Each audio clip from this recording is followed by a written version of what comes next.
তখন লজ্জা লাগবে না? একটাও চুল থাকবে না গায়ে। লজ্জা লজ্জা। আবার কি সুন্দর ধরে ধরে আঁচড়ে একটু লাগেও না, তাও আঁচড়াবে না। ওই কানের পাশে যে হয়েছিল গুটলিটা, ওটা খুলে দিয়েছি। কাটতে লাগেনি, এমনি খুলে দিয়েছি।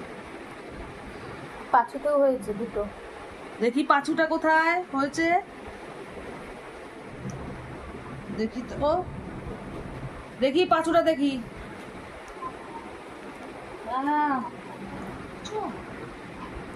এইভাবে আঁচড়ানো যায়? তলার পাঁচুতে হয়েছে, হ্যাঁ। শুয়ে দি, হ্যাঁ এমন করে শুয়ে থাকো। বাবা শুয়েছে, এত লক্ষ্মী না ও। এই যে চলে আসছে আমার কাছে। শুয়ে থাকো। আবার মা বাবারে উঠলেই মারবো। তখন থেকে বারণ করছি আমি, শোনে না কথা।